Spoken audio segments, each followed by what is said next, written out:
Hi, second grade. It's Mrs. Pecora here, still back outside. So you still might hear some sounds of the outside in this cool, crisp day. You might hear some birds chirping, some squirrels chittering, and you probably hear my dog chewing the broom on my deck because he is right next to me, the little puppy, and he loves to chew the broom, and he makes lots of noise with it, but it keeps him entertained while I'm trying to read to you. Whoops, there goes my camera because he bumped into the table. All right, boys and girls, so we just read chapters 1 and 2 of Mrs. Patty is Batty, and AJ and his friend Ryan tried to toilet paper Andrea's house, but it did not work. So let's see what mischief AJ is going to get into now. So wait, let's see, where's chapter 3 at? Sorry, boys and girls. Okay. Chapter 3, 3 Zombies. The next day was October 31st, my favorite day of the year. Do you know why October 31st is my favorite day of the year? I'm not going to tell you. Okay, I'll tell you. Because it's Halloween, and that's my favorite holiday. Well, I guess my favorite holidays are my birthday and Christmas, because I get presents. But on Halloween, you get candy, which is almost as good as getting presents. Halloween is so great.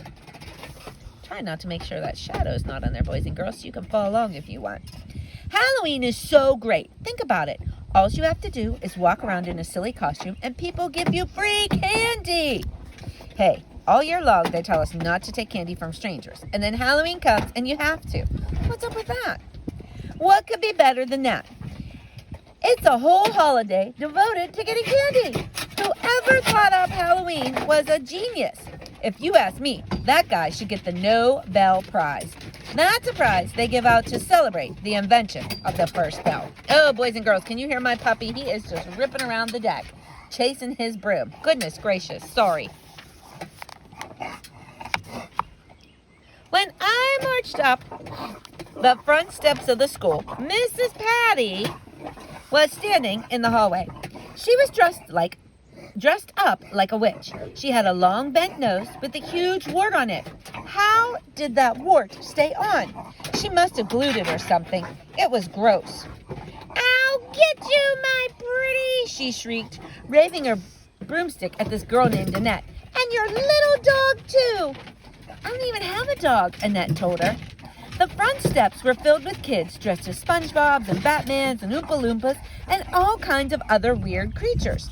Michael was wearing his Pee-wee football uniform, and he had an axe sticking out of his helmet with fake blood running down the side. It was cool. "What are you supposed to be?" Miss Patty asked him. "I'm a football player," Michael said. "Why do you have an axe sticking out of your helmet?" "I'm a zombie football player." "Ooh, that's scary," said Mrs. Patty. Ryan was wearing his hockey uniform, and he had an axe sticking out of his helmet with fake blood running down the side. "Don't tell me," Mrs. Patty said to him. "You're a zombie hockey player, right?" "How did you know?" asked Ryan. "Lucky guess," she said. "What are you supposed to be, AJ?" "I was dressed up like a penguin who was wearing a space helmet that had an axe sticking out of it and fake blood running down the side. Penguins are cool." "I'm a killer zombie penguin from outer space," I told her. "Hoo-hoo, that's very scary," said Mrs. Patty. "Be sure to come trick-or-treating at my house after school. I'm going to have more candy than anyone in town. My address is 176 Norman Road." "We'll be there," I said.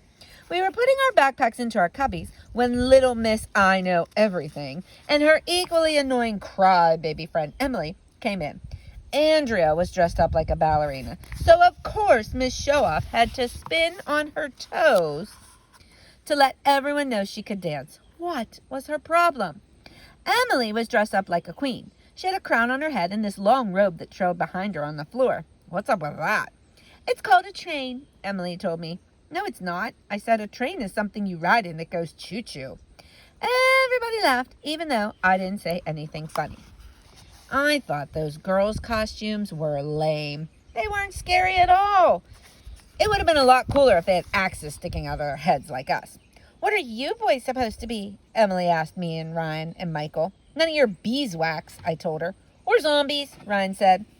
"I don't think children should be allowed to wear violent costumes on Halloween," said Andrea. Can you possibly be any more boring? I asked her. You're dumbheads, Andrea said. We are not. Are too. We went back and forth like that for a while until I had to say, so is your face, to Andrea. Anytime someone says something mean to you, just say, so is your face, to shut them up. That's the first rule of being a kid.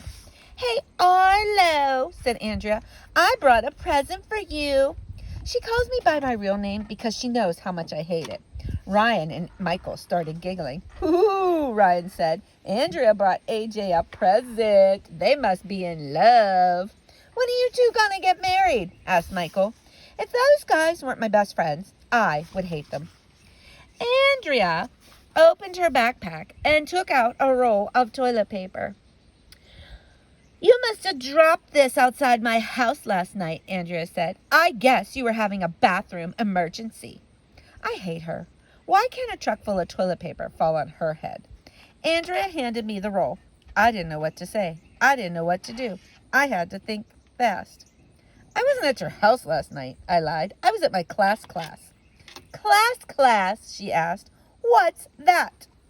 It's a class that makes you better at taking classes, I told her. You should take it. There's no such thing as a class, said Emily. Hey, Emily, I said, pointing under the desk. Look under there. Underwear, said Emily. Ha ha, I yelled. Emily said underwear. Everybody cracked up because I made Emily say underwear. It was hilarious. Anytime you can get somebody to say underwear, you should get the Nobel Prize. You're mean, Emily said, and then she started crying and went running out of the room. Emily is weird. Finally, our teacher, Miss Daisy, came in. Enough chit-chat, she said. Miss Daisy is dressed up as a giant brown ball. Only her arms, legs, and head were sticking out. What are you supposed to be, Miss Daisy? Everybody asked. Guess. A basketball? Guessed Ryan. Nope. A giant poop? Guessed Neil, who we call the nude kid, even though he wears clothes. Nope, said Miss Daisy. I'm a big bonbon. Bonbons are these chocolate treats Miss Daisy loves. That's a great costume, Miss Daisy, said Andrea, who never misses a chance to brown-nose a grown-up. Oh, this is no costume, Miss Daisy said. I ate so many bonbons that I turned into one. I'm pretty sure she was kidding. Chapter 4. The Emperor Has No Clothes. It's really hard to concentrate on schoolwork when your teacher is dressed up like a giant bonbon. All I could think about was the candy I would be getting when we went trick-or-treating after school. My mouth was watering, but Miss Daisy was trying her best to teach us. If you go trick-or-treating and they give out Kit Kats at 5 houses and Milky Way at 3 houses and Hershey bars at 7 houses, how many candy bars will you have altogether, AJ? Is anybody giving out Snickers? I asked.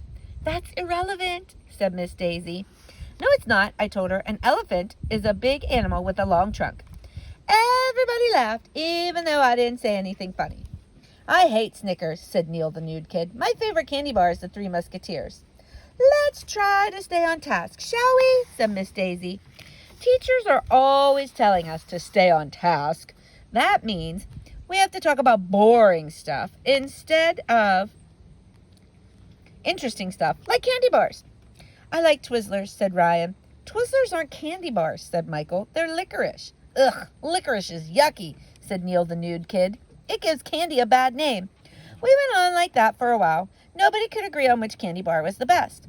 After a while, Miss Daisy gave up trying to teach anything. All this math talk is making me hungry, she said. We were all excited to march around in our costumes, but Miss Daisy said it wasn't time yet. Finally, after 1,100,000 years, an announcement came over the loudspeaker. It's time for the parade, Miss Patty exclaimed. Please bring all classes to the playground. Yay, everybody yelled. Miss Daisy told us to line up boy, girl, boy, girl, boy, girl. I think she does that so each of us has to be next to somebody we hate. I had to stand behind annoying Emily, the queen of the crybabies. We marched in single file to the playground. The whole school was out there in their costumes. It was cool. Even the grown-ups were dressed up. Miss Hannah, our art teacher, was dressed up like a famous artist named Picasso. Miss Small, our gym teacher, was dressed up like a famous baseball player named Babe Ruth. Mrs. Cormel, our bus driver, dressed up like a famous NASCAR racer named Jeff Gordon. Mrs. Rupee, our librarian, dressed up like a famous children's book author who I never heard of before. Authors are boring. A lot of parents came out to see the parade. I saw my mom near the monkey bars. She waved and took a picture of me in my penguin costume. We marched all the way around the playground. I thought that would be... Oops, there they are, boys and girls.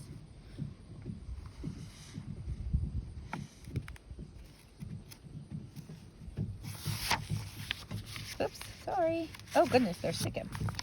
The end of the parade. But then we had to march around the playground again. It was starting to get boring. I was sweating in my penguin costume. I was tired. I didn't want to march anymore. My space helmet was fogged up, and it was getting hard to see out of. I was sick of the dumb parade. I just wanted to go trick-or-treating and get candy. I needed candy. But that's when the most amazing thing in the history of the world happened. I stepped on Emily's queen costume.